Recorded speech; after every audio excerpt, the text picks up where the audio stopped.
Hi everyone, so this video is going to go through the basics for identifying different types of rocks and what characteristics and properties you should be looking for and what they mean in terms of how the rock formed.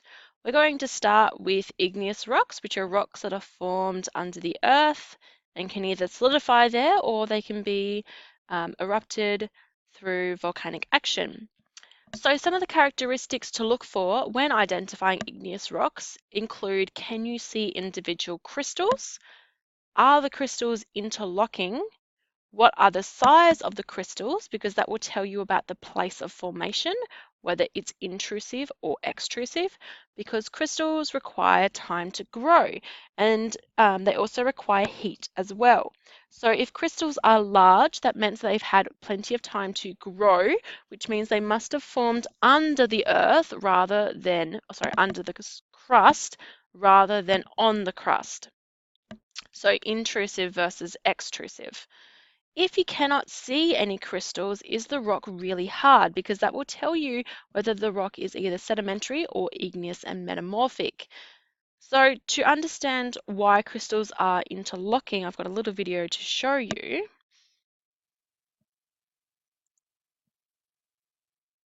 So we can see some crystals that are forming. They form in an orderly fashion, and then you can see that as they kind of run into other crystals, they meet and meld like two pieces of a puzzle. And that's why crystals are interlocking. So if we continue to watch here, you can see our crystals are growing outwards. And this is obviously on a thin section, but we can see another crystal coming in here to grow, and they meet, and the edges are what we call interlocking. So if we can continue to watch this little video, they'll move on to some other places where crystals are growing. And as they grow outwards, they come in contact with other crystals and form a very interlocking. So there's no in spaces. So we can see here we've got two crystals that are interlocking as well. And this only occurs in igneous or metamorphic rocks. So if you see interlocking crystals, then you know that the rock must be either igneous or metamorphic, not sedimentary.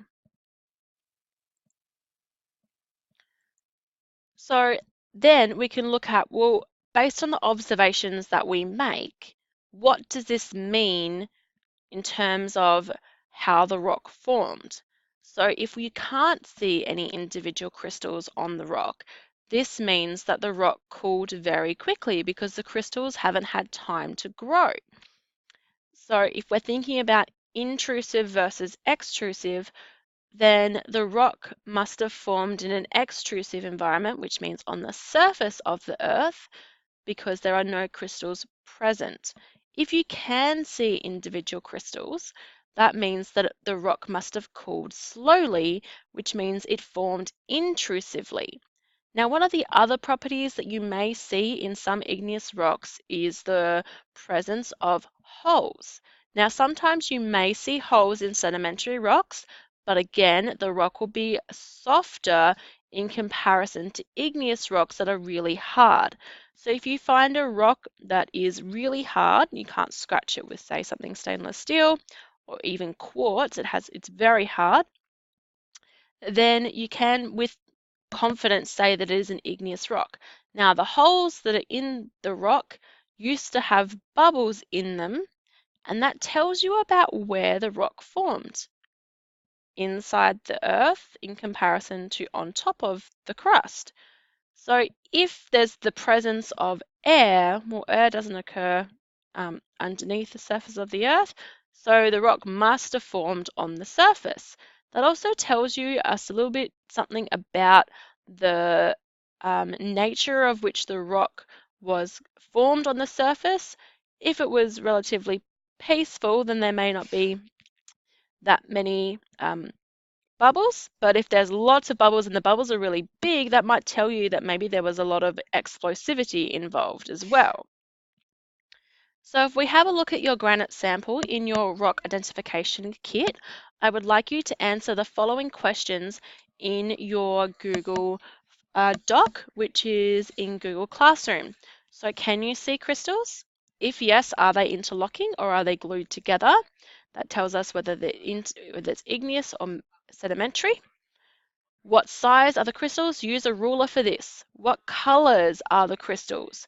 Based on your understanding of minerals, what do you think the different minerals might be? Then, using these observations, I'd like you to describe where on the Earth and how this rock formed.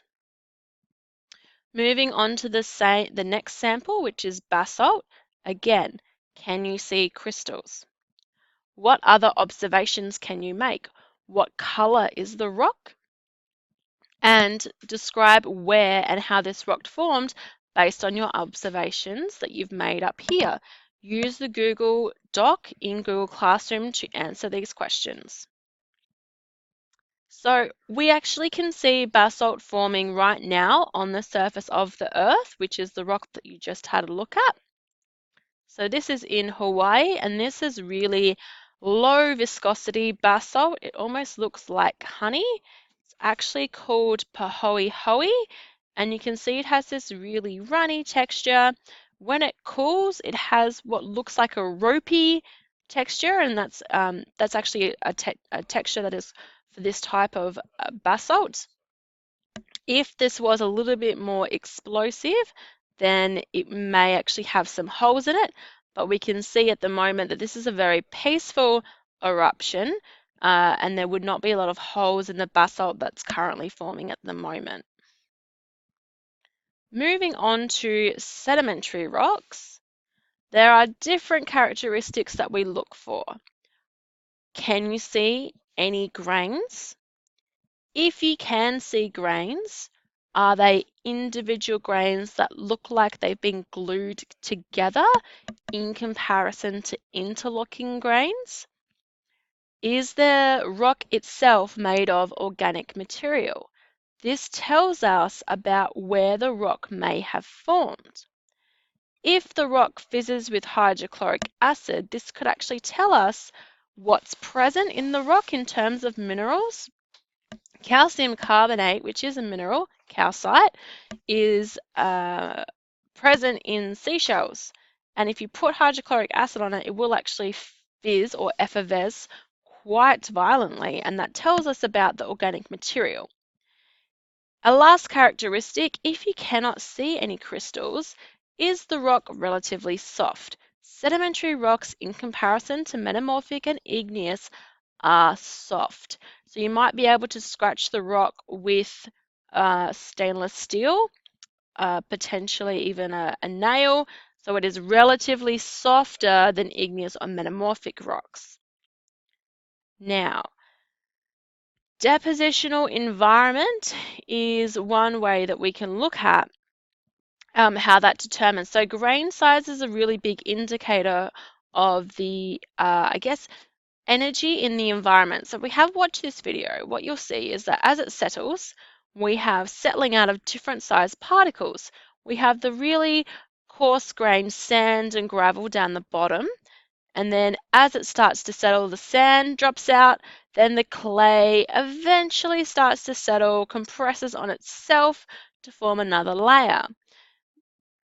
Based on the size of the grains and where we find those rocks, we can tell us about the depositional environment. So some good rules to follow when it comes to observing sedimentary rocks. If you have a rock that has large grains in it, it means that it was a high energy environment where the rock was deposited. If the rock has fine grains in it, it means that that was a low energy environment. Now, the grain shape can also tell you about the distance that the rocks that make up the sedimentary rock traveled, or the clasts.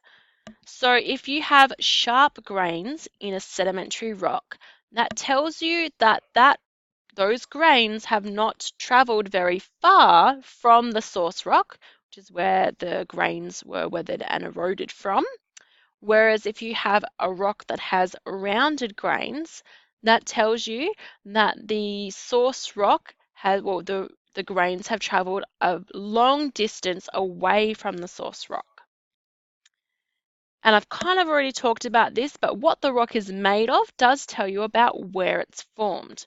So if there are shells in a rock, that means that it must form where we see shells now, which is a shallow marine environment.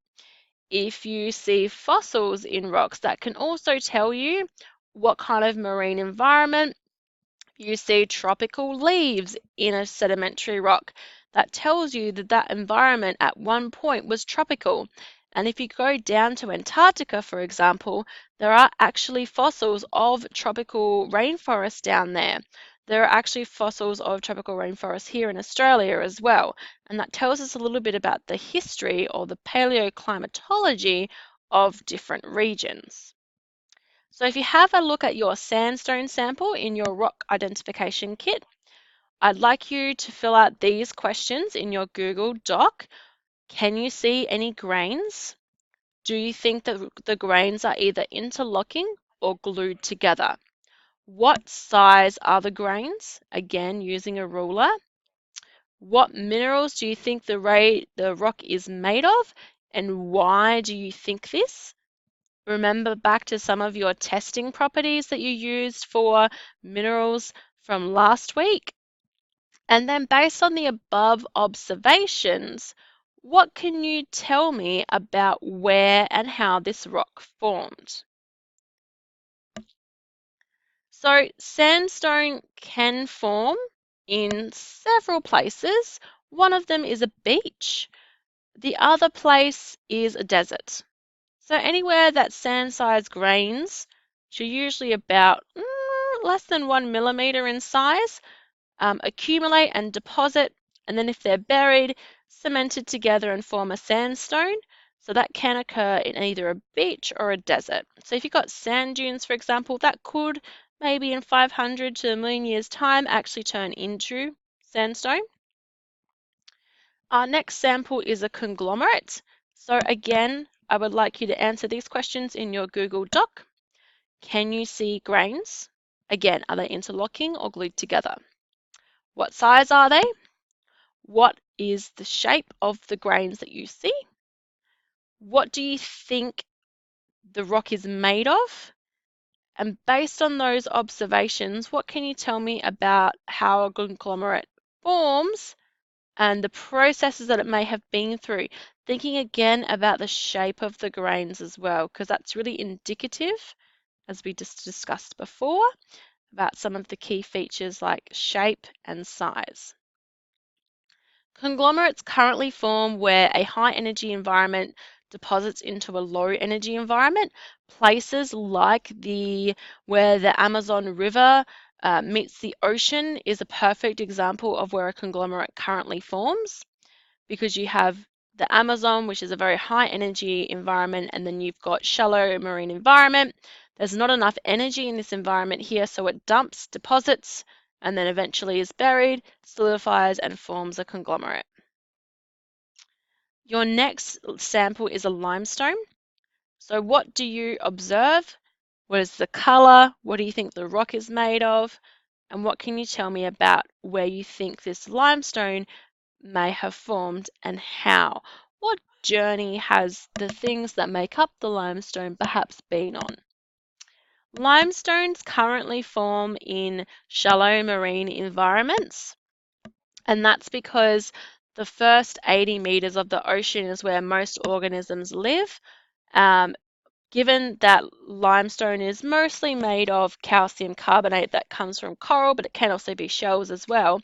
Coral is basically the rainforest of the ocean, and it's the habitat. So coral can only grow in that top 80 meters.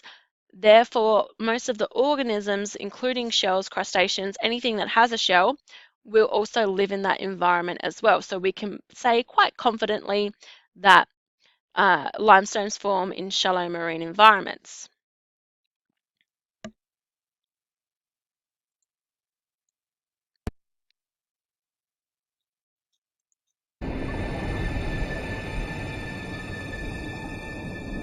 Hump-head parrotfish, nearly 1.5 meters in length. Their jaws are so powerful they can bite through rock. When they descend to feed, the reef itself is under threat.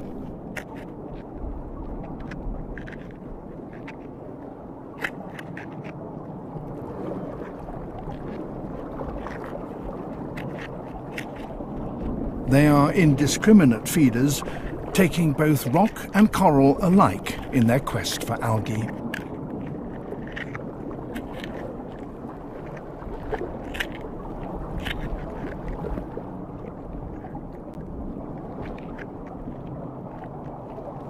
These fish play a large part in the erosion of the reef. The rock and coral they swallow emerges later as a fine sand. On a single reef they can produce tons of it every year.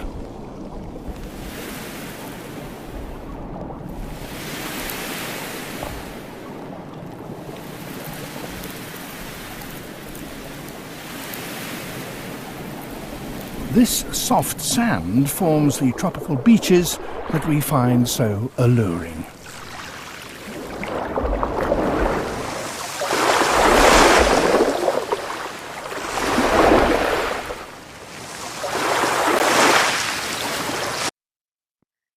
So you're probably never going to look at a white sand beach the same again. Yes, some of the sands will be made out of quartz, but a lot of it is made out of parrotfish poop.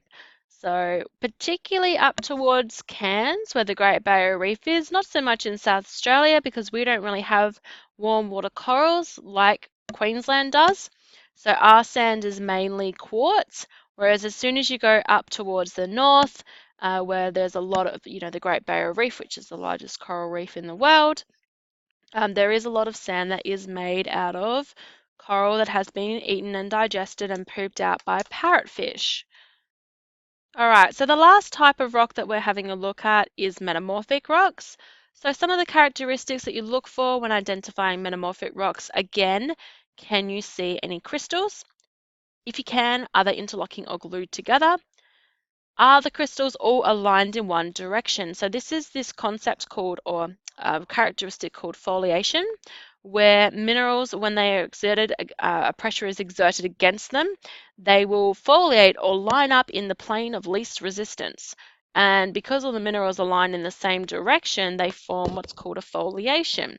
And this foliation only occurs in metamorphic rocks. So if you see a foliation and alignment of minerals, that usually means that that rock has undergone some form of metamorphism, some form of pressure that have aligned the minerals in a certain plane.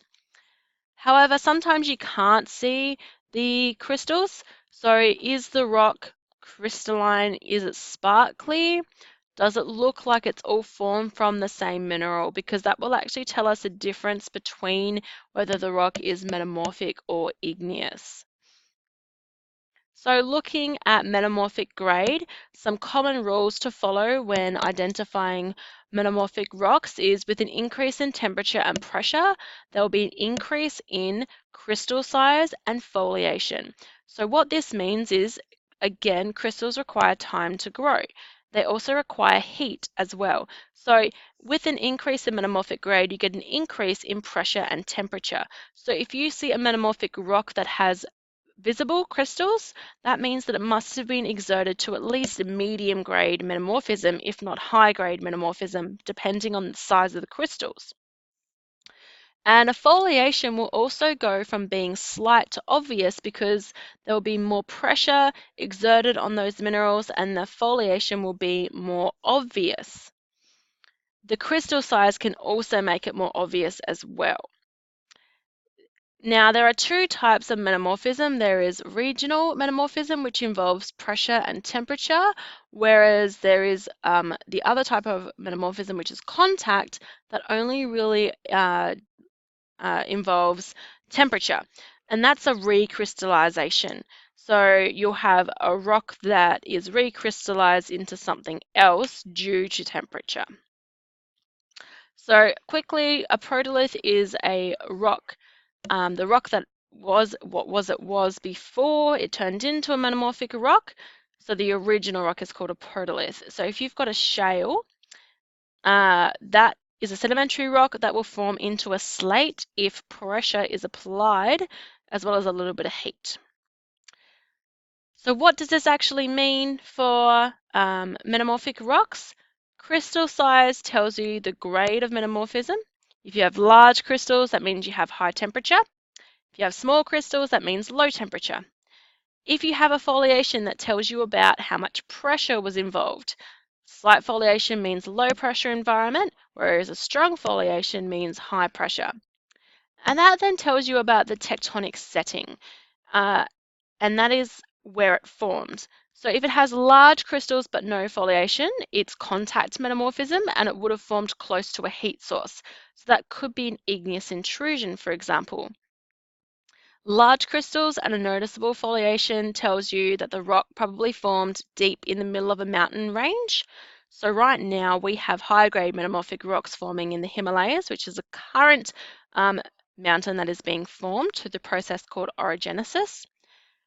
Small crystals and noticeable foliation tells you that the rock probably formed near the top or the edge of a mountain range, but there hasn't been enough heat to allow the crystals to grow. So it's not very deep. So looking at your slate sample in your rock kit, again using the Google Doc, tell me, can you see crystals? What else do you observe? Is there a foliation? And then what can you tell me about where and how this rock formed?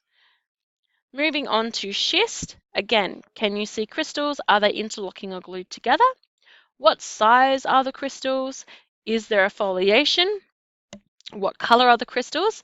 Based on color, what minerals do you think the schist might be made of? And again, telling me a little bit about describing where and how the rock formed. Moving on to gneiss, which is our last metamorphic sample. Can you see crystals? What size are they? Is there a foliation? What color are the crystals? What minerals do you think they might be?